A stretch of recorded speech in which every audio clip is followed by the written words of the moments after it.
All right, what's up, everybody?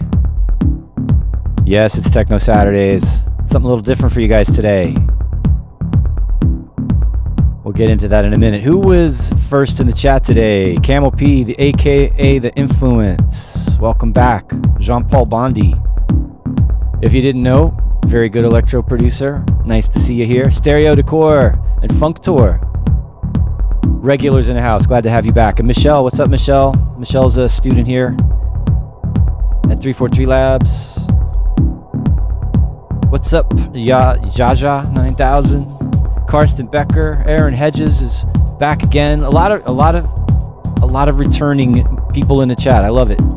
UK Strings and Truthmaker. That's a new one. What's up from Neukölln? Ben Fazio. Sick. I'm assuming you're talking about the crazy noises at the beginning of the stream, maybe? And Marco Freudenberg, one of the winners of the, along with Funk Tour and some of the other guys, the winners of the Auto Freak Remix Challenge that we did. Going to be getting in touch with you soon about that. David Andrews is here. What's up? Dave Sweetmiller. Igrice or Igris? You're going to have to correct me on that one. The Minister Mitch. Eric Voller. Jean-Paul's blasting this in the studio. Okay. Well, get ready. Let's bring it in. I'm going to introduce my special guest today. What's up, everybody? John Selway here in the house with, oh my God, your artist name again, Billy J, right? That's right, Billy J. Justin is family. Justin, I've known for years. He's like my wife's cousin. My kids think of him as an uncle. And, we've hung out for years and talked about music. He's had a great band that I helped out do mixing for a while back. And He came in today. He came over to our house yesterday just to hang out. It was like Valentine's family birthday dinner, right? And he was like, That's 343 Labs. That's what? I was asking you how it was over How here. was it at 343 Labs? And I'm like, you should stop by and see. And then I was like, come be on my stream and bring your modular setup. So that's what we're doing today.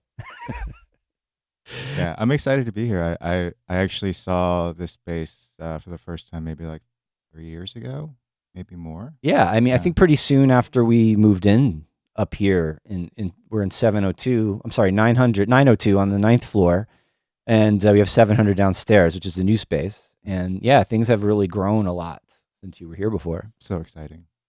It is, and you know, I've had a lot of work to do here, like, you know, developing the space downstairs. I haven't shown you the studio yet. It's pretty crazy. One of these days, I need to do a live stream from downstairs because it's pretty bonkers what the setup is turning into down there. I want to show it off. Next time, you'll have to come back and we'll put you on the stage with the lights and the PA and everything. You can do a show. Okay, well, I'm not coming back until we do that. So. Oh my God, it's a threat. Yeah. All right. But no, I'm excited because I just got to see a little bit more of the classroom. I'm from an education background, so I did a lot of work with photography over the years, and but my passion, you could call it that, has always been music, and so I would say that you being able to, provide something for people like myself is great. Awesome. I really appreciate that. And it's also been quite a while since I've had any in-person guests in here. Yeah. To be honest, I'm a little bit anxious and nervous at how this is going to go. Like coming in here at the last minute, plugging everything in, changing the camera setup, changing the lights. Well, now you're making me anxious. Yeah, sorry. Yeah. I do that. I'm a little bit. This is a professional setup. No, it's so not. It's so like I come in here and just like tell everybody that I'm feeling crazy and I don't know how it's going to go. I have no poker face. Did you guys in the chat know that John Selway taught me how to use Ableton Live in 2008? Good God, is that how long it was? It was Ableton 7. Dude, I totally forgot about that. How did I? Okay, and you're good with Ableton. You know how to use it. You've produced a lot of music with it. I don't know how much I've improved since then. I was always I found the fact. Well, okay, so this was 2008, right? So computers were very latent, let's say, right? Maybe not quite as tight and consistently powerful. Yeah. But I only had software synths, and you'd press the key, and then 3 seconds later. Oh, you're talking about like the buffering from the If you have too many plugins running, too many tracks running, and it takes time for the computer to process, right? Right. So coming from a playing background, I grew up playing piano and stuff. So I would expect a little bit more immediacy, and it wasn't happening. So I was just like, maybe I should go into the hardware route because that seemed to be the route to a faster response time. And so I got into that, and that was maybe a mistake. It worked out for me. Yeah. But it was definitely a different experience. Yeah, I mean, I obviously got started making electronic music with hardware because I'm old enough that there was no virtual synths yet, or at least there were some, but it was real early days, right? Actually, I think I had like the first version of Cubase with VST plugins. Wait, what was your first hardware synth? Juno 106, which I wish if I could move the camera. It's right over here. I'm touching it on the side in the studio here. I've had this since I was like a little past middle school, like in the mid 80s. Well, the Juno 6 was my second hardware synth, so it is a popular early synth. It's so easy to use, lovely sounding, right? Yeah, it's great. And that came up all over. So John also, the band he's referencing is a band called Color War. Haven't released. We released a record of older recordings that we had compiled over the years and decided to put out last year. And it's something that John actually helped get started because he taught me Ableton, and so I was really inspired and started writing stuff. That led to him actually, I would say, engineering, like would say digitally engineering the album in his studio with Ableton 8. Might have been 9 by then. Yeah. I think it was. We're up to 9. Is this one of your videos? Did I get it right? Yeah, this is one of our videos. Ooh, this is sensual. I like this. Yeah. This YouTube video is not for kids. It was a sensual band. That's Lindsay. She's a sensual lady. Lindsay's amazing. She's amazing. I haven't seen her in ages. But yeah, it was really, I'd Just been never years ago. worked like that with a band before. I mean, I played in bands and I've been in a studio with engineers mixing bands, but, It and was then an you guys did all, electronic pop band. yeah, to it be was fair. pretty electronic production. You guys you recorded and you did most of the work. I just did a little bit of polishing at the end, really. Yeah, but it was really important to do that, Yeah. actually, to get out of our house and go to your house because we're just, you don't know how deep and out of perspective you get when you're 6 months into a record. And then Hmm. to have someone like John come and be like, yeah, this is a little cluttered and you need to cut some bass here. And we're just like, you're the boss, man. And he did it and it sounded great. Cool. Yeah, I haven't listened to it in a while. I've almost, I think I might have forgotten. But Well, I'm here to remind you about your successes. thanks. I appreciate that. You've got my back. We've known each other a long time. People were noticing that I got on the stream without my hat. I totally forgot. I'm always wearing this ball cap or a ball cap when I live streaming, and it's because like I'm old and I have a bald spot that I wear this hat all the time. But thanks for reminding me to put my hat on, everybody. This guy's all out of sorts today. I really threw a wrench in his works. Yeah, it's all different. I want to. All right, I should be playing the music from this actually. Let's see if I can do that without messing everything up. It's okay, you can just drop the people can.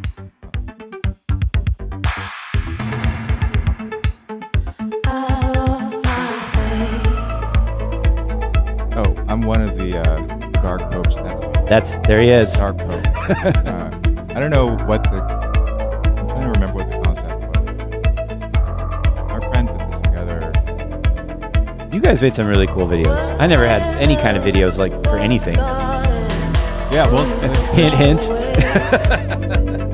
we worked with this really amazing director named Kristen Moselle, and she directed a video called Shapeshifting, which is still like just an incredible. I for some reason thought you were directing them. That's why I just said that. Because you're a photographer and a videographer, right? That's another thing you do. I did one of them or two of them. Okay. And then we had friends work with us on the other stuff, and that was just part of being a band. Is Mhm. that you would meet people who are like, "Hey, your music is great and it's really inspiring, and maybe we could do something together." And you're like, "Great," and then you don't hear from them ever. And then someone else from France, you've never met before in your life, just sends you a music video out of the blue of a song you made. Mhm. That's That's- a thing that happens. That's incredible. And then you're just like, great. And then you become friends. So, if you ever want to be friends with your favorite band, make an amazing music video, unprompted. Nice. Their work, and then they'll probably. And if they like it, they'll find out where you are and make it official, right? Yeah. So Laure Atanasian, that's the way to do it. She was the director from the Hallways video that we made. Anyway, we're talking too much. That's all right. I just want to give my viewers some background about, I know you and, your family, and you're an old friend and you do cool stuff. So that's kind of why. So let's talk about what you're doing now or part of what you're doing now. Right. Well, I'm still making music. Color War is not physically in the same space. So, Lindsay's in New Mexico. So since the pandemic started, I've just been like, whoa, I'm trying to make whatever feels right. And that took me in a modular direction, which, of course, a lot of people who are working with Ableton, they may not recognize how modular Ableton is, but it is incredibly modular as a system. Totally. And so this thing in front of me is actually simpler than Ableton. Well, you can believe that. Before you get into the hardware, yeah. I have your website up here for this project you've been doing. Yes. Sorry. No Signal. I wasn't looking at the stream. No Signal. What is No Signal? It is a DJ producer platform for New York artists, and we focus on DJs from this city who work in the city because ideally this place has a sound, and we're trying to figure out what that is.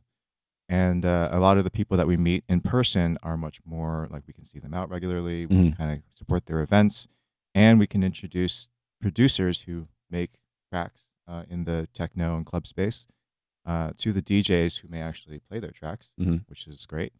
So in essence, we're trying to build a space that is easy to access, that's free, that has no advertising, that has an an iOS app that you can download that's also free, and you can't even create an account on it. Like, we do not want your information. We literally couldn't care less about your information, your data.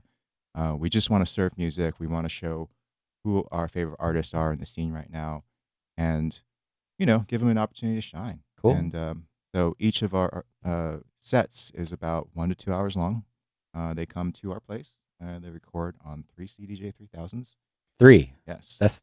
Is that enough? Is 3 enough? We only have 2 here. We're looking to get 8. Actually, we've heard that the world record from simultaneous CDJs played at one time is 7. All right, so you got to get 8. So we're looking to get 8. So that's why we need to raise a lot of money right now to get 8 CDJs. We just need 5 more. So we're really, really close. You can help. He says. So, but yeah, we have a Friday afternoon. We stream at 4 p.m. Every Friday. Our recent stream was DJ InfoHazard, amazing DJ who is actually one of the bartenders at Basement.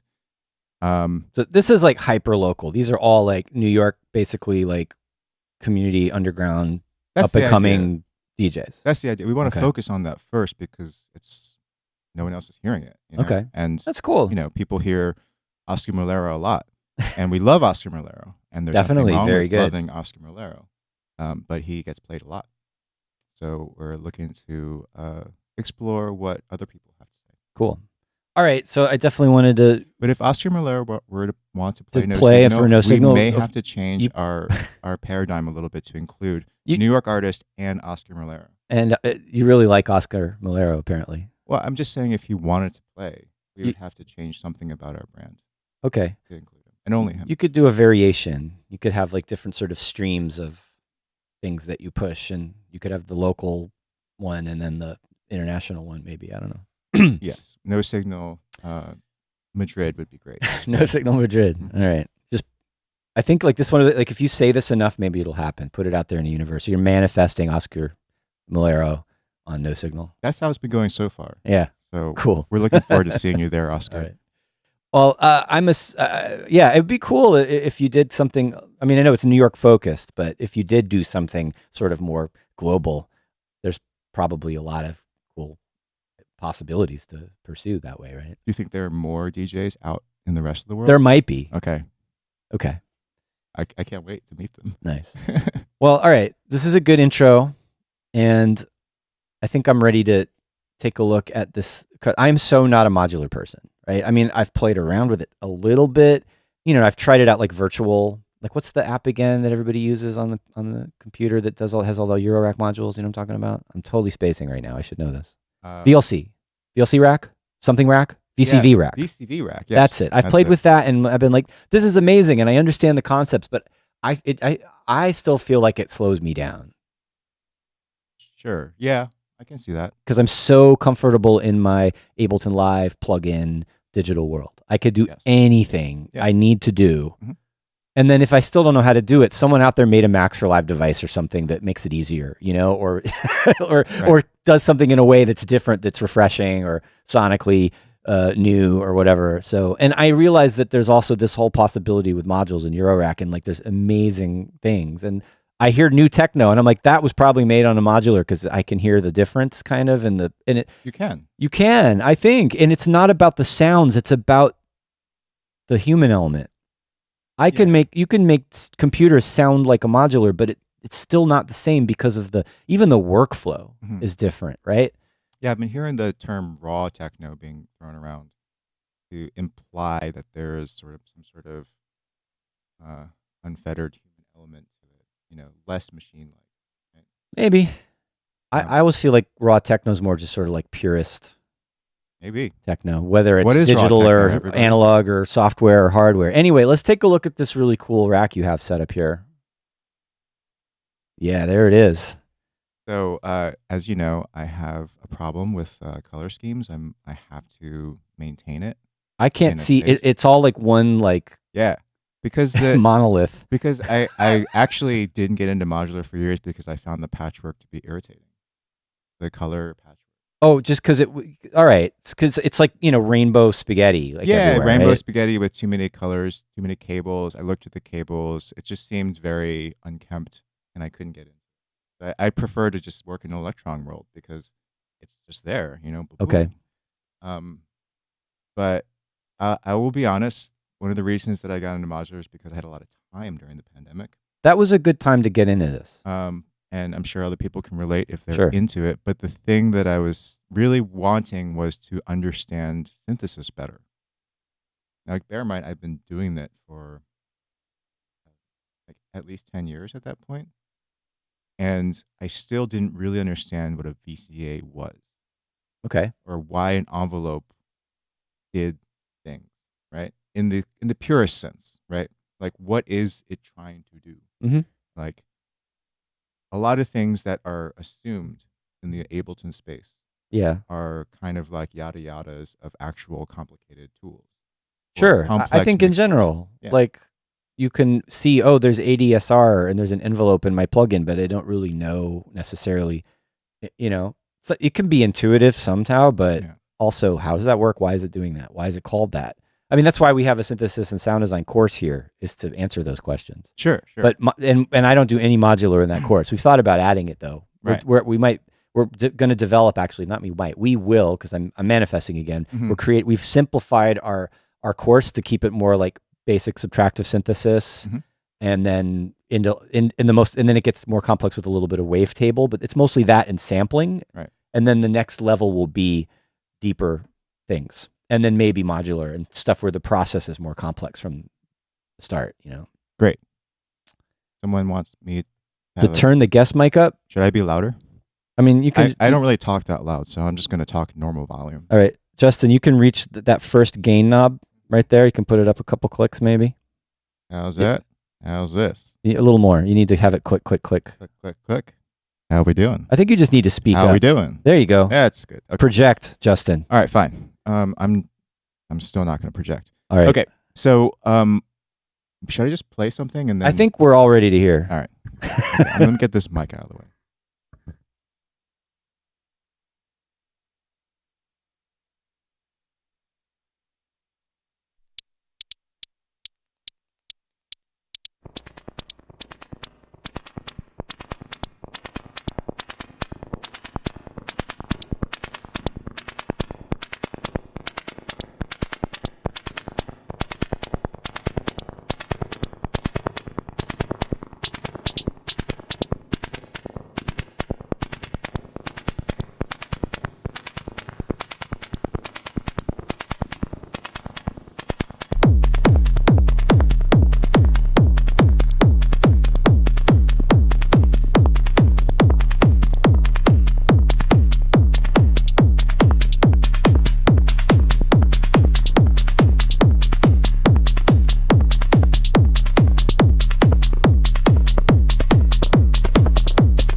like that.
All right.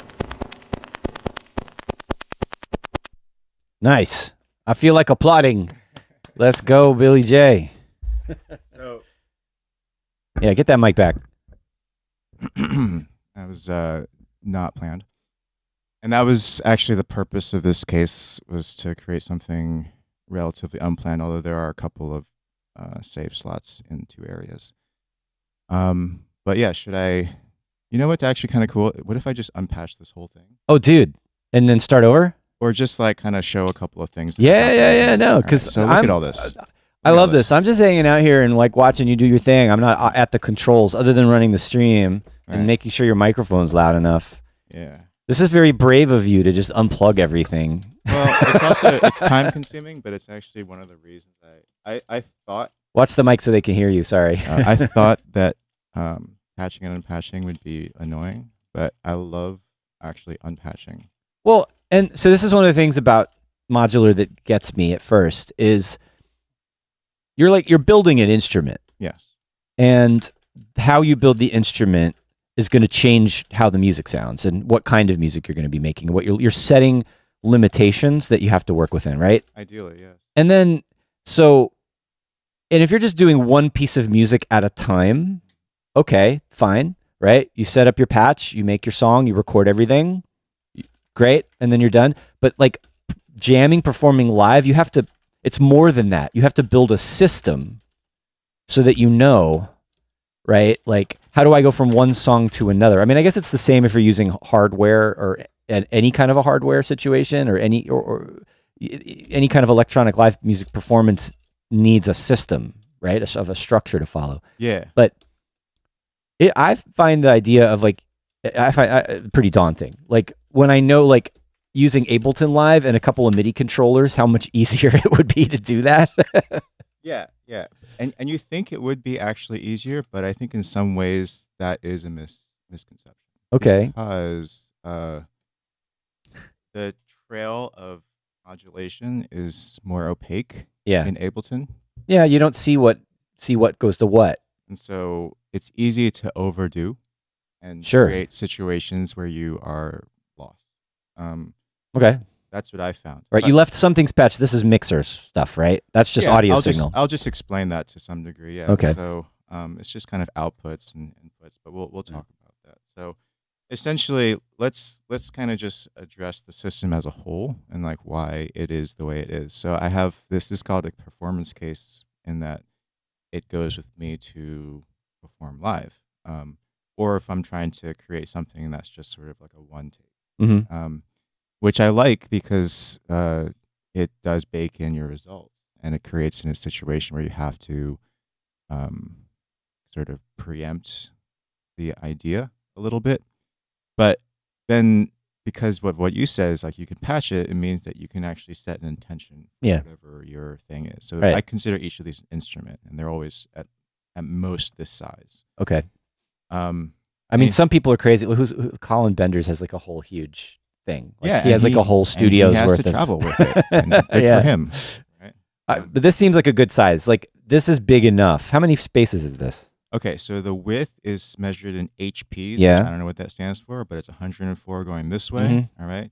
And then this is measured in rack units. All right. Yeah. So this is But that's a typical size. 3 units, Yeah. 1 unit, 3 units. So it's 7 units going Uh-huh.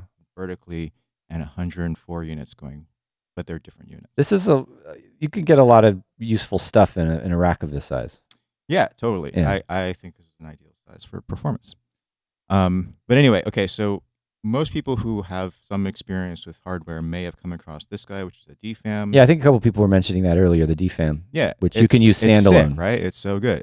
I actually got me into modular in the first place because it's so good. What it essentially is, and I'm going to just simple thing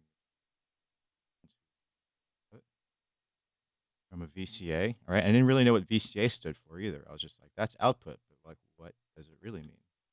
And VCA stands for a gain knob that you can control with voltage something. controlled amplifier. So this is how it sounds, just like going straight in.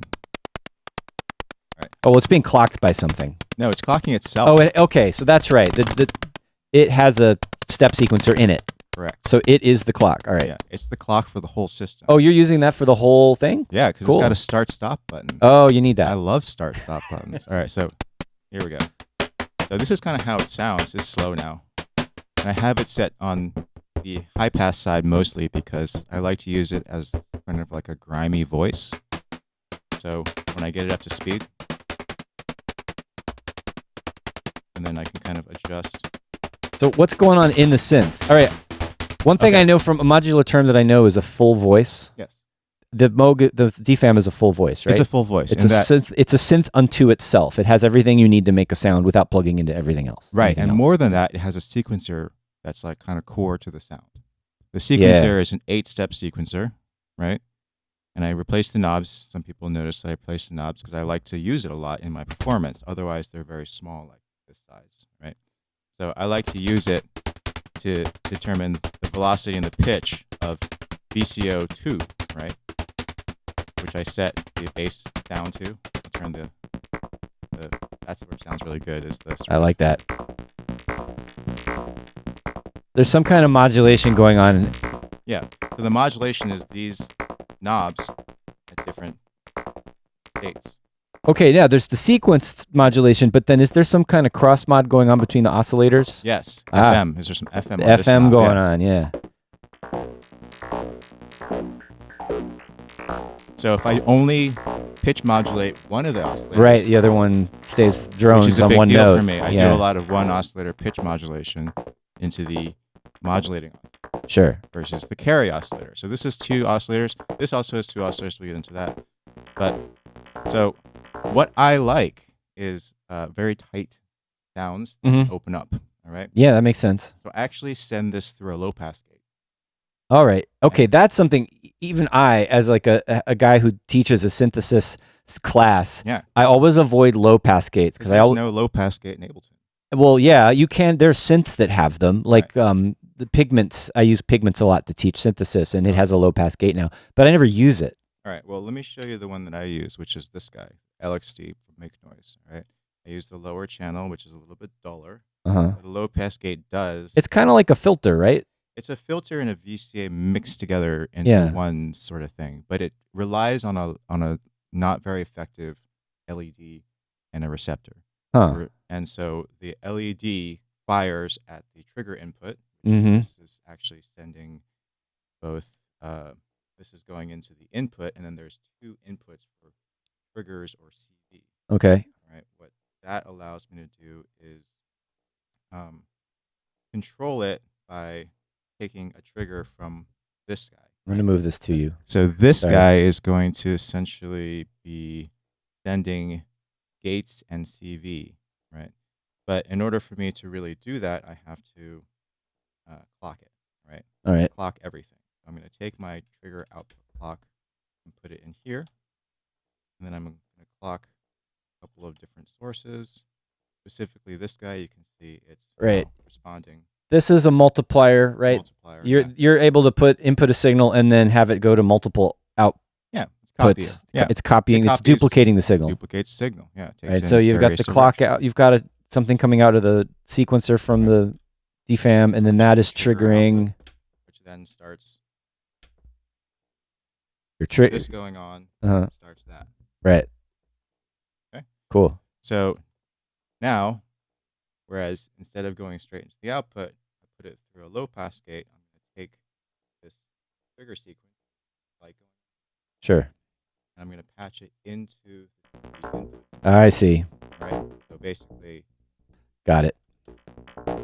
it allows the sound to pass through the gate. All right. The gate stops it otherwise, unless there's something going through it. All right. What this allows me to do is really make the decay short and plucky.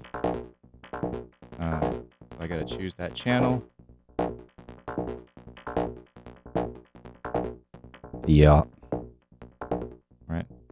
Because I have it on high pass, this gives me the low pass, so I can kind of band pass a little bit. Sure. I'm going to jack your mic up a little bit. Okay. So yeah. So rather Too than loud going rather than going straight into the system, which I'll do here. All right, that's the sound without the low pass gate. And this is the sound with it.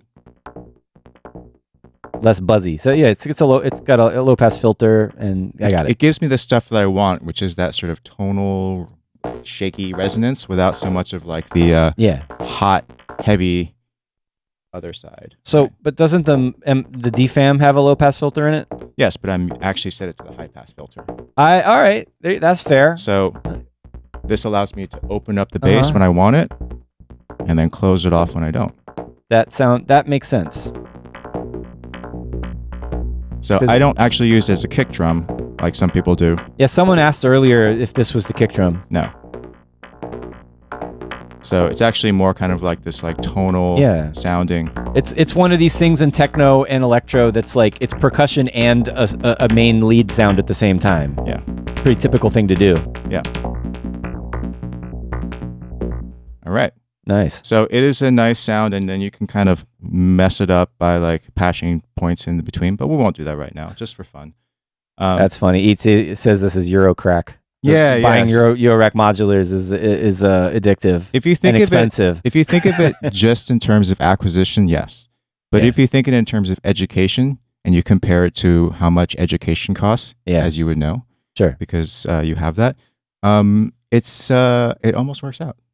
So I would consider it to be a choice thing, and you don't have to do it. But you totally don't. And then if you want to figure out whether you want to do it, you can get VCV Rack or whatever. There's a free version of that too, like an open source version, Cardinal or something like that. Yeah. You can just play with that and see if it is for you or not before you spend thousands of dollars on modules. Agreed. Everybody is Justin's mic better now? I cranked it up a little bit more. Yeah, I'm not a loud guy, so I apologize. Maybe I should drink and bump it up. Drink some French sparkly water. Oh, yeah. Okay, so the DFAM is a pretty self-explanatory thing in that it makes sounds on its own, doesn't need any help. All right. Okay. All the other guys need some amount of help in order to do stuff. All right, to make things that sound more like music. That's where the module thing comes in, right? Right. So the DFAM can make music on its own. Mostly these other modules need to work together to create music. Right. But the DFAM, in this case, still needs to be synced up, which we did with this to this. And then these two guys are basically my sequencers. Right. All right. Chaos is a pattern generator? Chaos is a random generator that Yeah. you can loop. So it's much So it's like generating random sequences to a clock. Yeah. All right. Which is making similar to a Turing machine. Yeah. But more so, you can adjust and manipulate the looped sequence once you've captured it. So it basically you don't start a sequence, you react to sequences, which I think is interesting because you listen and then you're like, I like that, and then I can make it shorter or longer based on my sequence. All right. So it's controlled chaos. Controlled. That's a good one. Yeah. Next to that, okay. So looping, chaotic, 6-channel random sequences. Great. This guy, 6 channels of basically whatever the hell you want.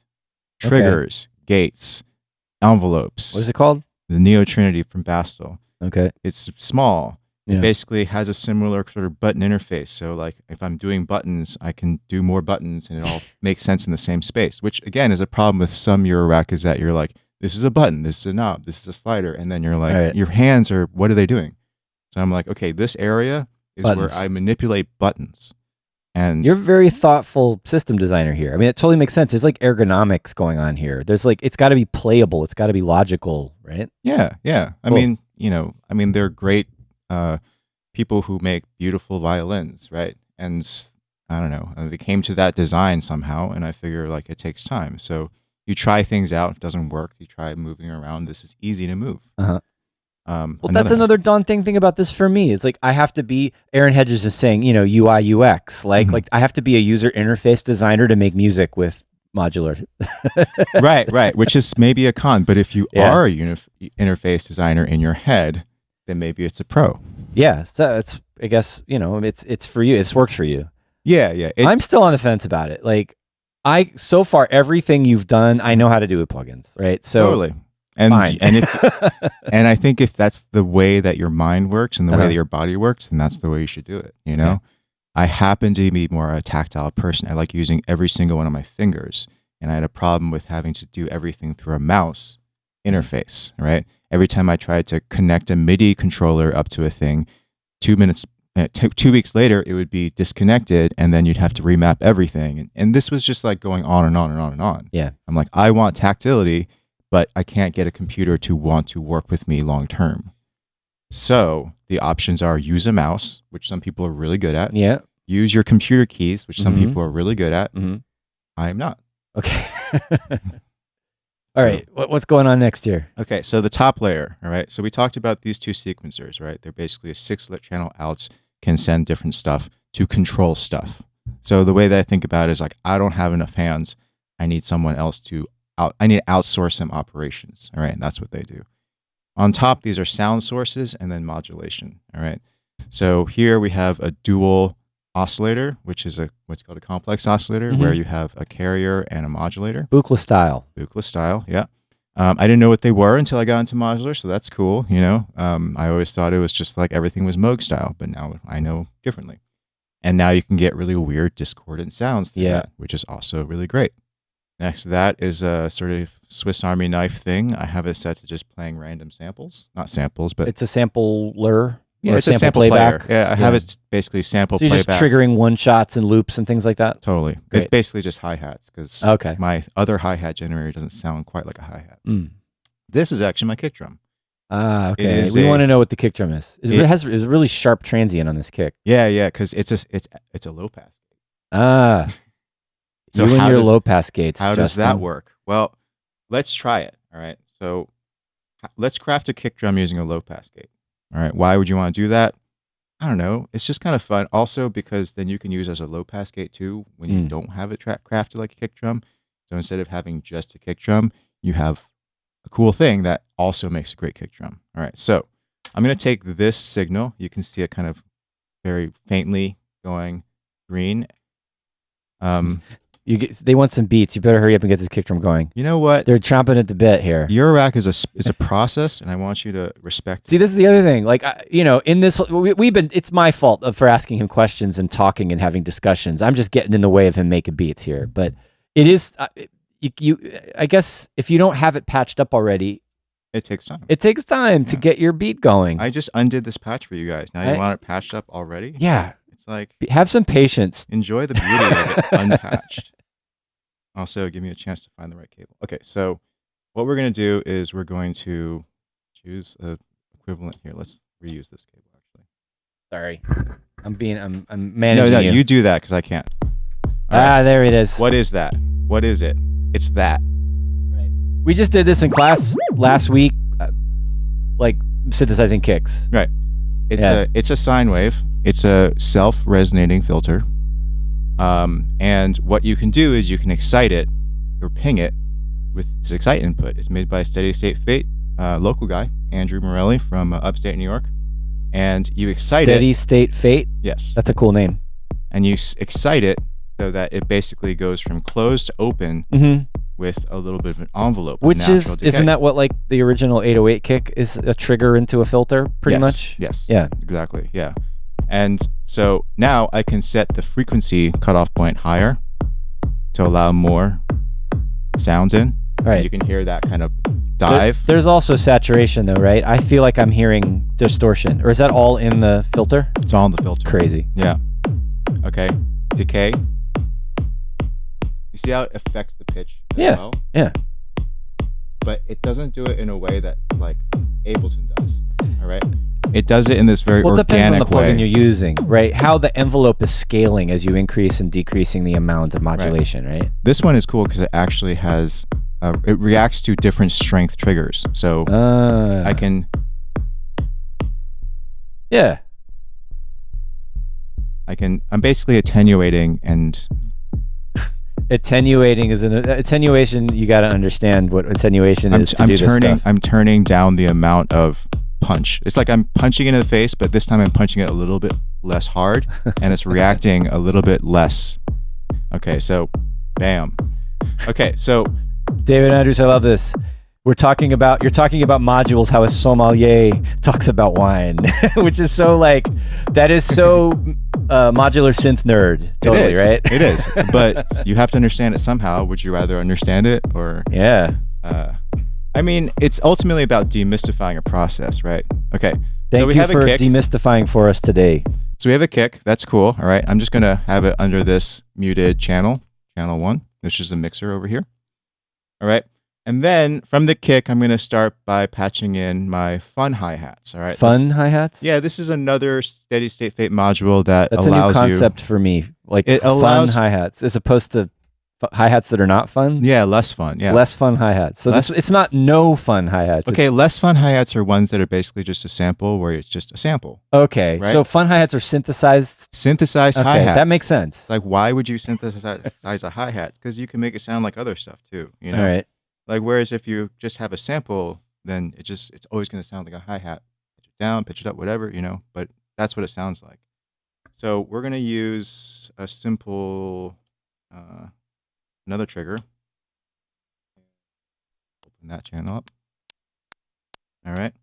That's a really short hi-hat. Yeah. Okay, so now it's got two, basically metal, this is called the metalloid percussion. It's got two. Do you know what? Is that an oscillator?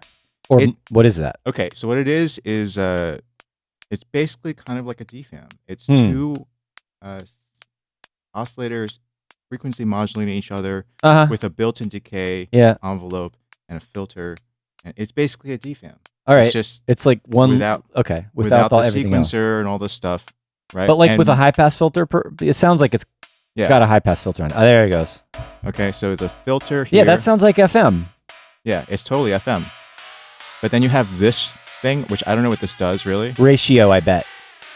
I bet you it's tuning the oscillators. Yeah. That sounds awesome. That's not just hi-hats. No. This is definitely fun hi-hats. It's fun hi-hats, right?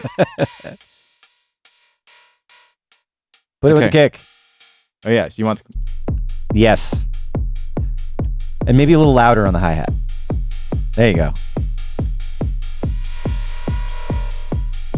Hi-hat synthesizer.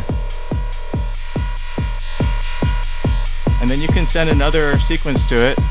So this is when we start to... It is apparently it's hard to patch and stay on a mic.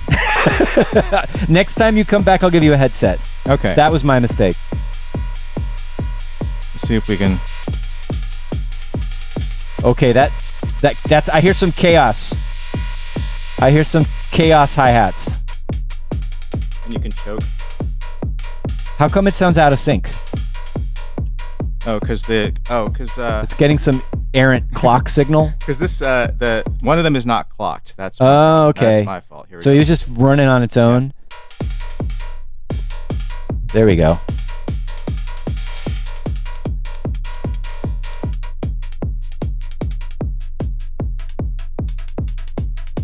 Okay, so now we have just essentially 2 patterns. Well, actually 3 patterns. One is just a kick, right? 4 on the floor, super simple. Okay. The second one is let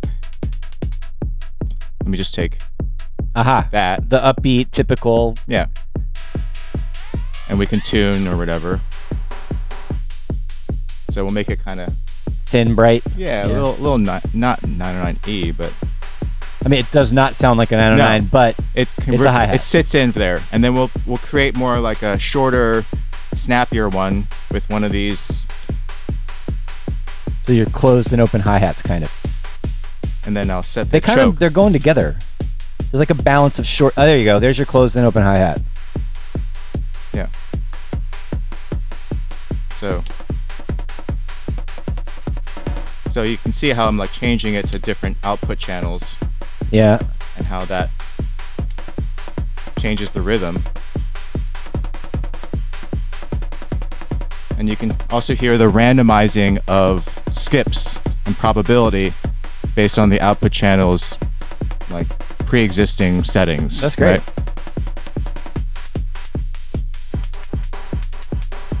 And then just isolate it.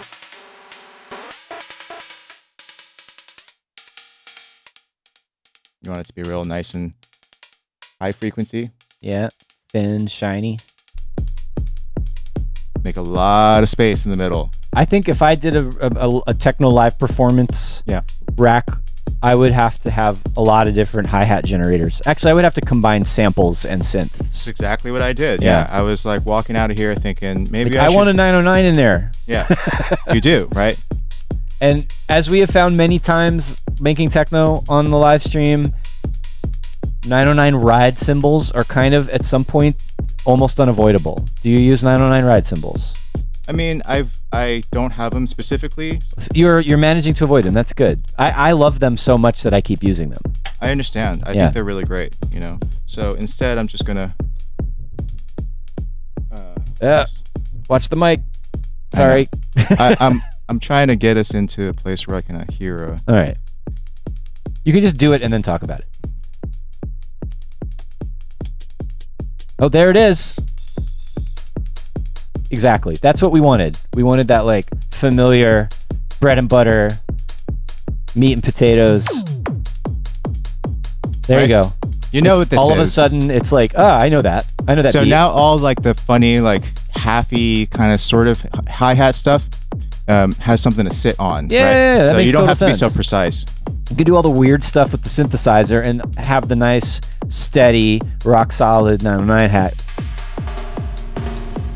And you can go. Your hi-hat can turn into your synth lead. It's like a percussion part now. Yeah. Got any claps? No. No claps? Nope. Dude needs some claps. I vote you get another sample playback thing and throw in some claps. Well, what I use instead of claps is a lot of times I'll use vocal samples from spam voicemails that I have on my phone. Wait, do you have any spam voicemail samples loaded up? Yeah, you can hear them now. So you just use like cut up chops for vocal chops for percussion, kind of? Yeah, I get different.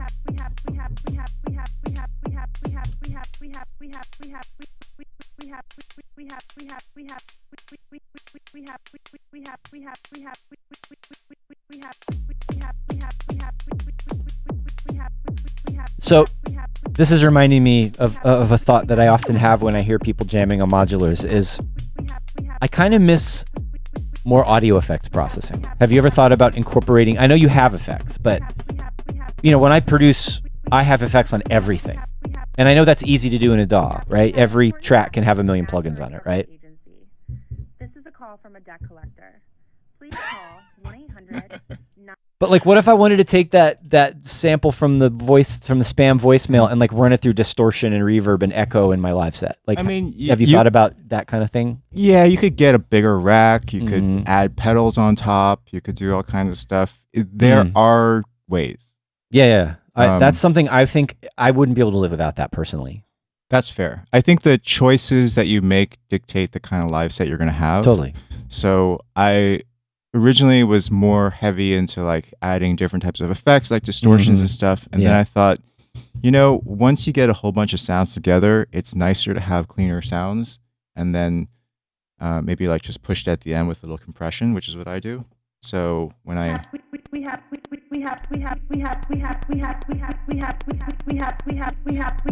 Now, while you do that, another thing about having drier, more pure sounds coming out of the synthesizer straight into the PA is they sound amazing in a big room. Yeah.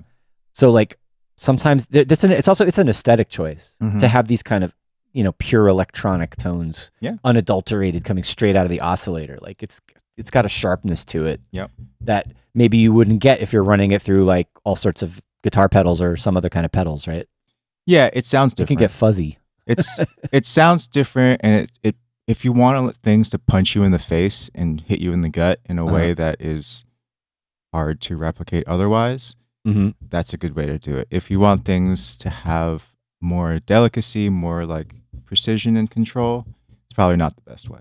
Got it. So, but I only speak from performing. I've only performed modular in a techno electronic context, dance type of context. Okay. So I know people who make much more ambient stuff, and they're great with that type of, detailed, washy, soothing sounds. Who is it? Anushri? Modular Princess? I'm not familiar. She performed at MoMA over the summer, and it was very, very like, effecty and, conceptual and synthesized. Yeah, I know that there's a room for this. There's artists that use modular that do what I'm suggesting. Right. So, but this is your sound. Yeah, the main thing is that you can't have like a template that's like going to sound the same. There's going to be every time you fire it up, something's going to sound a little different, and that's fun for me anyway. Some of the people in the chat are calling out Sarah Summers. Oh, Sommers. I've not come across her. Does she wear a lot of pink? Yes. It's the pink. Yeah. There's so much pink. That's a concept in of itself. I know. I mean, artist. Definitely artist, right? Yeah, definitely artist. Concept. It's not just nerding out with gear. There's a whole package there. Well, I love that. I think that if you're gonna be, because the problem with modular is that no one who comes to see the show is gonna understand anything what's going on. So it's not like you can connect the way that you can connect with the guitar or piano. Like people understand what a guitar does. Like you look at this and you're just like, it's like 3 steps removed from what I want to care about. So she wears all pink. Yeah, it's and like, now you can care about that. It's a bigger presentation than just focus on the gear, right? Right. Like, and that's what I meant. Well, I think a lot of people. And then you look at this thing, right? Like, actually, have you ever thought about like showing what you're doing? I know I've seen modular artists do this. They can just have a camera on what they're doing, so it's like maybe it's easier to engage if you can see it, right? That may be the case. I'm not convinced that that's enough. Yeah, I think you have to go strong further. Visual concept is very helpful, and the performance, how you interact with people beyond what the machine is doing. I think that's a whole nother thing. It's not just specific to modular. That's just performance. Yeah, it's a central question to performance. Yeah. And you could be a really boring rock band too. Definitely. You could be like I love shoegaze, but man, they're all just standing there looking at their effects pedals. Do you remember when we went to Sonar 2002? Yeah. Do you remember how many people were just up there with laptops and nothing else? Oh, totally.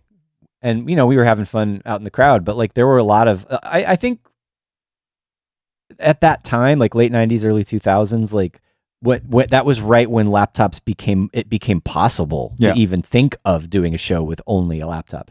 You know Sleep Archive? Yes. I saw Sleep Archive play a show at the Limelight very late before it closed, like probably almost right before it got shut down. But just literally just sitting there smoking a cigarette, looked like he was checking his email. Totally. Yeah. And the music was incredible, right? But like, it doesn't even matter. Yeah, but he failed to connect with his audience, you know, or at right. least with well, me. I thought, I mean, his attitude and the cigarette and his posture was almost like on purpose. Like That's it was fair. so like a kind of, you know, F you kind of a posture. Yeah. Like, it doesn't matter what I'm doing, you know? No, that I mean, I can't knock it because that's what the technology was at the time. Yeah. But and no one had a chance to think about live performance because they were really occupied with controlling their laptop. But I found that whole experience incredibly boring. Yeah. And I would not go to another show like that. Where you're today. just staring at a laptop screen. Yeah, and it has inspired But me. you would go to a show where someone's staring at patch cable spaghetti. No, like it's not about the staring; it's about the lack of movements and the lack of engagement. You The gotta lack have of physical movement, and there's no recognition of the audience whatsoever. yeah, I think like- that's the fault of the performer, right? Yeah, I mean, but that's again when you're a songwriter, you're a producer, you may not be a live performer, and the same way producers may not be DJs. But the only avenue for live performance now, honestly, is DJing. Right. I have thought about that. Well, that's more stuff we can talk about again in the future. We're at the end of the show. We actually managed to pull this off. It's just an hour. Okay. If you want to like leave us with a little bit more noodling around on your system as you plug things back in, and we can just watch. You don't have to talk. I could try. Just play live patch. I'm going to put you on the spot here. We'll give it a shot. We'll see what happens. All right, I got to patch the DFAN back in. All right. Yeah, don't worry about explaining yourself. Just get into it. I'm going to sit here and heckle you.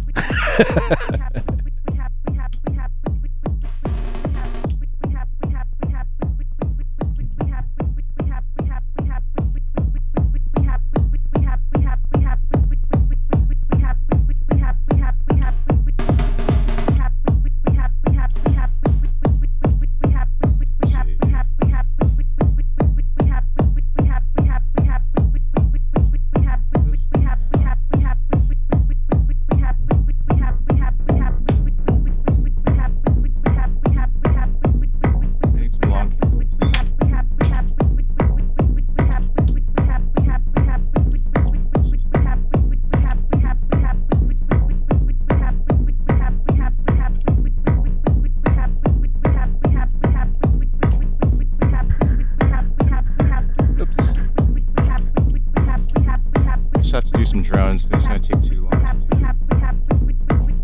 Did you say you're going to make some drones? I'm going to make some drones. I want to hear a drone. All right, I got to do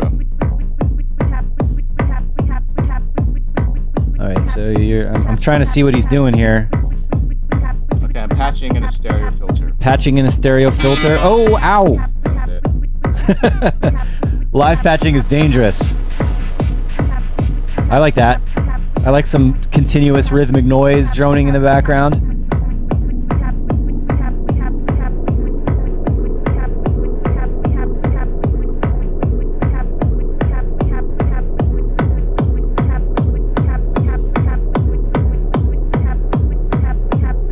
Mic in the face. You can move the mic if you want.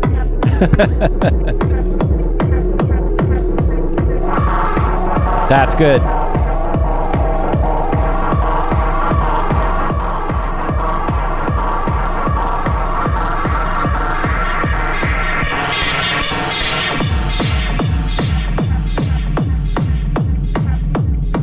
That was pretty intense. What was that? Okay, complex oscillator. Uh-huh. Just playing a drone with like a one Okay. So it's got some CV going in to do the pitch. on one side, yeah. And then going through a stereo filter. And then straight into I like that, with that little percussion thing that just happened. Oh, you got an echo. Dub it out.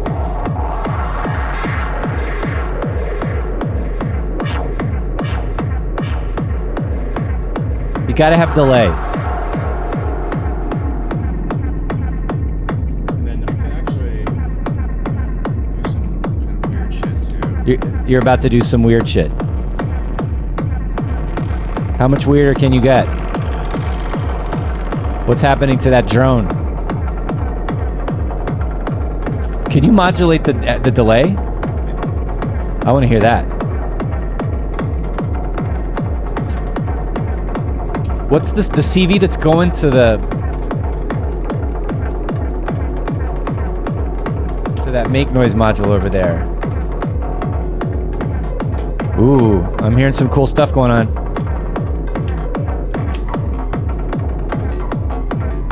I like that.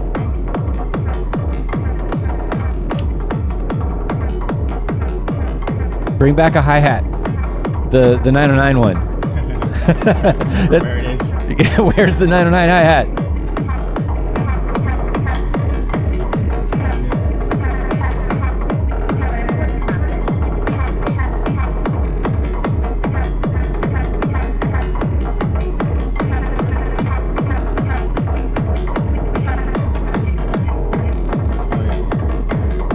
There we go.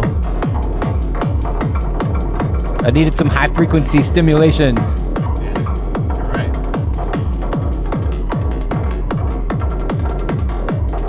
It's glitchy now.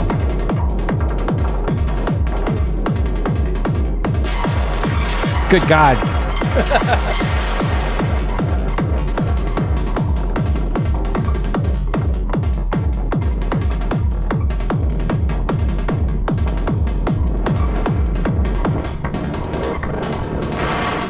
All right.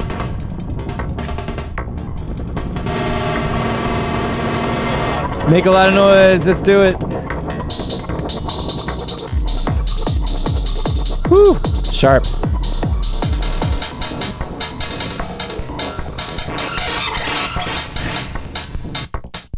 Okay. Nice. I love it.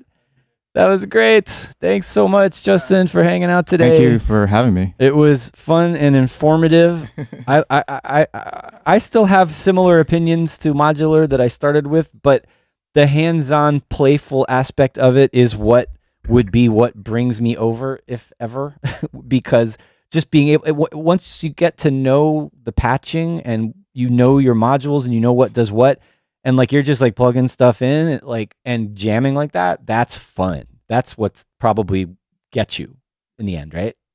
Yeah, definitely. I think that ending up in places you didn't initially intend to be, and then like knowing enough about how to record that you can record bits and pieces and filter them into tracks and repurpose them in different ways.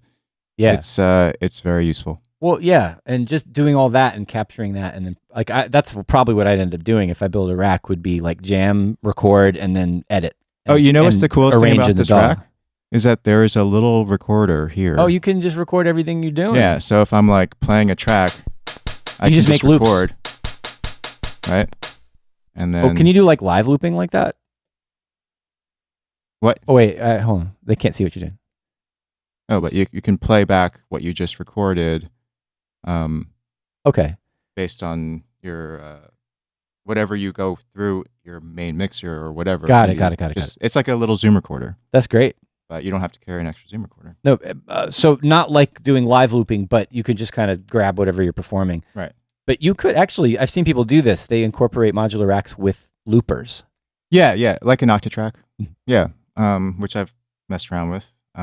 Cool. The question is always like how much to bring to a live set, and I think as few things as possible for me is what I'd like to do. Yeah, so one box, plug it in, done. All right. Yeah. Well, thanks again. Let's wrap it up for now. Thanks everybody for hanging out, and it was fun to do something a little bit different today. It was really great to have Justin on finally. And I don't know, you're gonna have to come back. Yes, thank you, John. Appreciate it. All right. Have a good one, everybody. See you next week. Adios.